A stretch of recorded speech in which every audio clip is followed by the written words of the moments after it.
अस्सलाम वालेकुम दोस्तों कुछ ॾींहं अॻु वज़ीर आज़म चयो त मुंहिंजे हुकूमत में को हिकु बि माण्हू न खंभियो वियो आहे।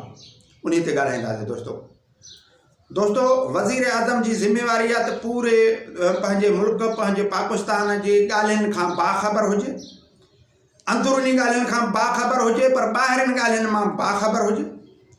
मगर जॾहिं हिन वज़ीर आज़म जी जेको मौजूदा वज़ीर आज़म आहे, हिन जी हुकूमत आई इमरान खान जो, त उन में घणा माण्हू मीडिया जे लेवल सां जेके ख़बरूं आयूं मीडिया ते अख़बारुनि में, उन जे लेवल सां ॾिठो वञे त हिन हुकूमत में घणा माण्हू खंभिया विया, मगर वज़ीर आज़म चए थो त मुंहिंजे हुकूमत में हिकु बि माण्हू न खंभियो वियो आहे। दोस्तों जंहिं वज़ीर आज़म मुल्क जो वज़ीर आज़म बाख़बर हुजणु घुरिजे, उहो बेख़बर हिन महिल लॻो पियो आहे। पर मां थो चवां त इन आर्मी असांजे फ़ौज खे ख़राजे तहसीन आहे। जेकॾहिं उहा बॉर्डर ते न हुजे हा त हिन जे आसिरे ते अञा अलाए छा थिए हा, अञा असांजे मुल्क में अलाए छा थिए हा। जंहिंखे पंहिंजे मुल्क जे अंदरुनि हालातनि जी ख़बर न हुजे त इहो वज़ीर आज़म बाख़बर त न चइबो, बेख़बर चइबो। तंहिं करे मां इहो ॿुधाईंदो हलां त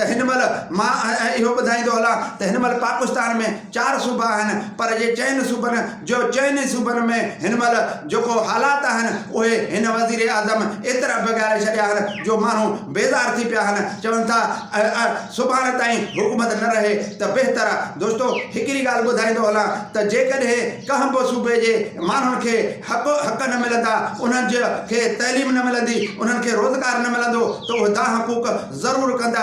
जीअं मां तव्हांखे ॿुधाईंदो हलां त हिकु माण्हूअ खे 4 पुट हुजनि, पर को पुटु चवे त मूंखे सही खाध पीत नथो मिले, मूंखे सही मुंहिंजो नशो नमा नथो कयो वञे, तंहिं करे मूंखे अलॻि कयो वञे। छा उन खे पीउ मारे उन खे मारींदो? छा उन खे जेकॾहिं पीउ मारींदो हिकु पुट खे जेको चए थो मां धार थियण थो चाहियां, ऐं उन खे माना जेकॾहिं उन खे परचाए पंहिंजो हक़ु मुयसरु सही नमूने सां कंदो त अमन थी वेंदो, घर सुठे लेवल सां हलंदो। मगर ईअं न कंदो। जेकॾहिं पीउ उन पंहिंजे पुट खे मारे छॾींदो त हुननि 3 पुटनि मां छा गुज़रंदो ऐं पाड़ेसरनि मां छा गुज़रंदो, उन पीउ खे भलो न चवंदा। इन ॻाल्हियुनि खे मद्देनज़र रखे करे असां चऊं था त हिन महिल 4 सूबा इन नफ़रत में आहिनि। हिन महिल माना कल्ह सुप्रीम कोर्ट जो इहे बि माना आया आहिनि, सुप्रीम कोर्ट इहो बि माना ॿुधायो आहे त पंजाब सूबो बि अलॻि थियण लाइ तयारु आहे। जीअं ओभर पाकिस्तान थियो हो, अहिड़ो नसानियो थिए। दोस्तों मां हिन वज़ीर आज़म खे चवणु चाहियां थो त सॼे पाकिस्तान जे अवाम खे संभाले हले, उन सभिनी खे हक़ूक़ ॾे, सभिनी खे रोज़गार ॾे मुहैया करे। जेकॾहिं ईअं न कंदो त सुभाणे अलाए छा थींदो। हिकिड़ी ॻाल्हि मां तव्हांखे अञा ॿुधाईंदो हलां त हज़रत उस्मान गनीअ जे दौर में छा थियो, जो माना अरबनि खां अजमी माण्हू घणा थिया। जॾहिं उन्हनि आदमशुमारी कराई त उहा आदमशुमारी में अजमी माण्हू सवाया थी विया।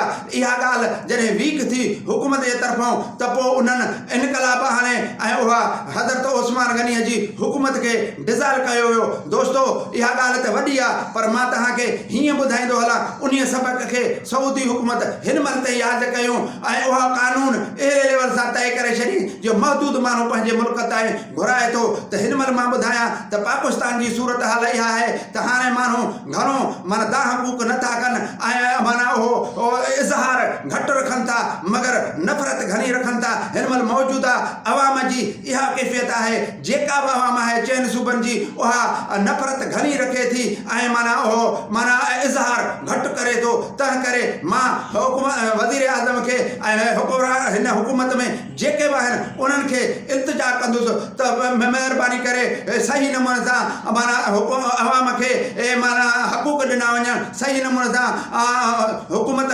हलायो वञे। 4 सूबनि जे माण्हुनि खे सही हक़ूक़ ॾेई उन्हनि जा जेके बि माना उन्हनि जूं नाराज़गियूं आहिनि उहे ख़तमु करे ऐं पाकिस्तान खे अमन जो गहवारियो मुल्क बणाइजे। महिरबानी। अस्सलाम वालेकुम।